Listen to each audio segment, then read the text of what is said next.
Cemeteries are always locked on Halloween. Makes sense, doesn't it? The temptation to sneak into a cemetery on Halloween and do stupid stuff is more than most kids can resist. That's why our town's cemetery is padlocked and the tops of its gate are spiked. Keeps the pesky kids out during the time of the year when they'd most like to do damage. Almost fell for that one, did ya? Any parent knows that there's nothing you can do to keep kids out of dangerous places. Kids have a habit of finding every single nook and cranny they can possibly shove their tiny, flexible bodies through, and getting themselves into the most idiotic of trouble. There's really no preventing it. But we still try, don't we? That's why we put up fences and warnings around construction zones. That's why we put grates over sewers. And that's why we lock cemeteries on Halloween. And, true to form, some idiotic kid will sneak in on Halloween anyway. Maybe they'll spray some graffiti over some guy's grave. Maybe there's some edgy wannabes trying to hold a seance with electric candles. Or maybe they're just curious and have never heard of the old adage about the cat. I was among the latter. I'll keep my introductions brief and to the point. My name is Samuel. Sammy for short. I grew up in Little Ford, Minnesota, a small city without too much to do or see. My best friend was a girl named Anna Thompson, who lived kinny-quarter from me. She and I were 13 years old when we broke into Greenwood Cemetery. There's no reason for it, really. It was Halloween and we were bored. Too young for parties, too old for trick-or-treating. Our parents had gone to some gathering at City Hall and we were left to our own devices. They assumed we'd spend the night watching horror movies in Mr. and Mrs. Thompson's living room. It was on a whim that we changed plans and did something we knew could get us into serious trouble. That, of course, was most of the appeal.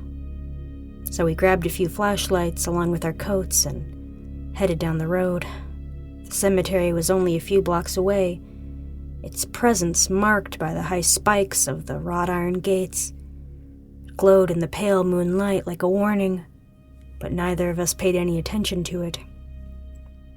It was actually pretty easy to scale the fence, so long as we were careful up at the top. It took about 10 minutes for both of us to drop down into the cemetery.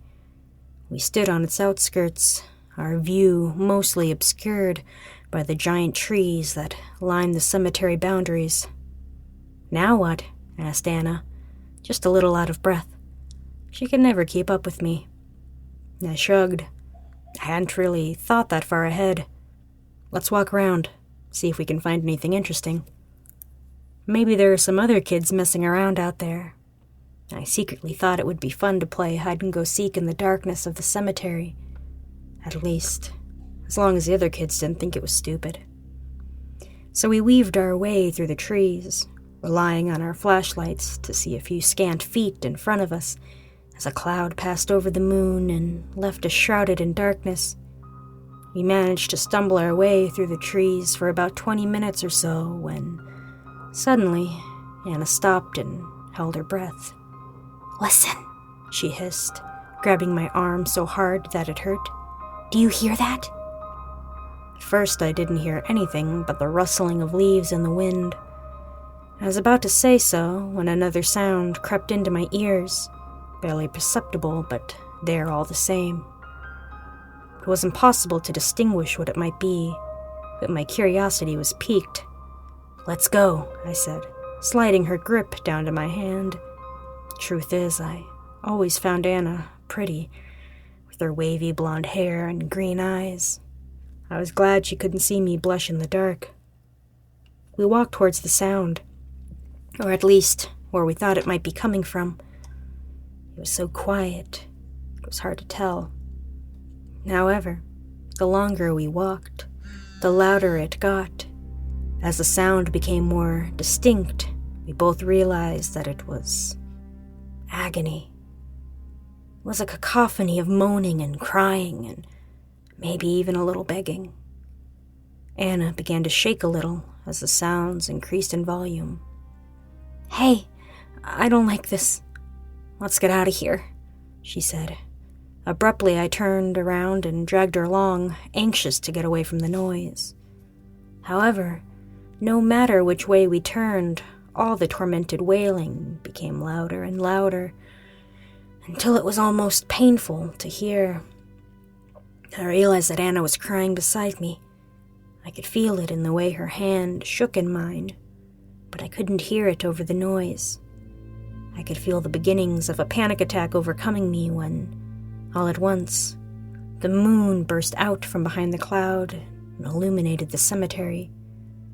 Somehow, we had managed to find ourselves smack dab in the middle of the graveyard, surrounded by a sea of crumbling headstones.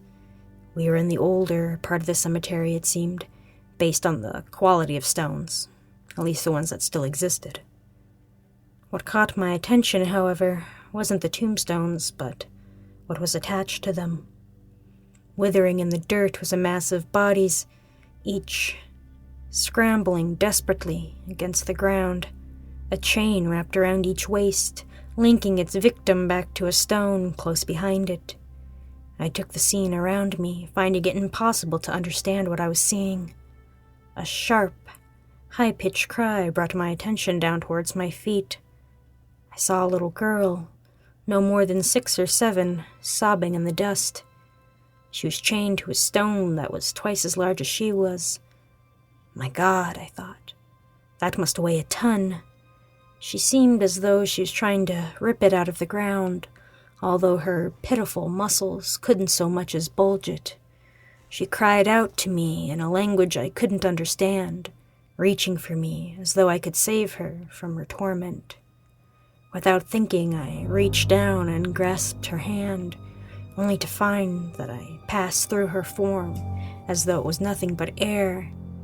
She began to weep and wail with abandon, and my heart sank as I realized that I could not help her. Suddenly, all of the spirits in that cemetery seemed to sense Anna and my presence. They all reached for us, crying out for us, their ghostly hands passing through our skin, leaving us untouched. Their screams and sobs ripped through the night air, tearing our last vestiges of control into shreds. I let go of Anna's hand. I turned and I ran out of the cemetery, stumbling and falling over a few headstones in my path, knocking out one of my teeth on the ground in the process. I could hear Anna screaming behind me, begging me not to leave her, but I was deaf to her cries. I had to get out of there, out of everything that happened that night. That's what I regret the most. I got out of the cemetery. I remember every agonizing second trying to scale the fence, thinking back to how those hands had pulled at me desperately, wondering what would have happened if they had been capable of touching me. The thought made me so sick that I stopped along the way to throw up in some bushes. After that, I ran home, locked the doors, and burrowed myself under the covers of my bed. My parents still weren't home. I don't know what happened to Anna that night in the cemetery. She must have gotten out and back home before her parents knew she was gone, because neither of us were caught. But she wasn't the same after that. She never spoke to me again. Of course, a treatment that I fully deserved. Her parents must have noticed the melancholy that descended over her as well, because they moved a few months later, probably hoping a change of scenery would bring her back to them. I wonder if it ever did. I'm too afraid to go looking for that answer. I looked for other answers instead. When I was 15, I went back to that cemetery once more, by the light of day this time.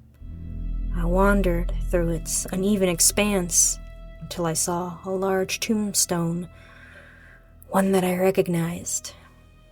It wasn't necessarily very distinct, just a large angel girl staring up at the sky. But it was burned into my brain. Everything from that night was. The girl's name was Sophia.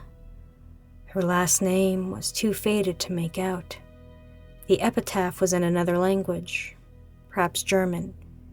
I could only make out the date, 1862. I don't know why all of this matters so much, but it does. When I was 17, I stumbled across a passage in a book, something that jumped out at me from an otherwise boring work. It went a little something like this. They say God hates pride, and thus he hates monuments to men. That is why your gravestone must be small and modest, for every person is tied to their stone, and upon your death it will be your task to drag it to heaven with you. Some spirits spend eternity chained to their stones, pulling in vain and crying for salvation to a God that is deaf to their pleas, and the living are powerless to save them. At that last line, my mind flashed back to Sophia, reaching out to me in desperation. I didn't know what to make of God and modesty and pride and monuments. I still don't even know. Of all that happened that night, I only know one thing for certain. I know why cemeteries are locked every Halloween.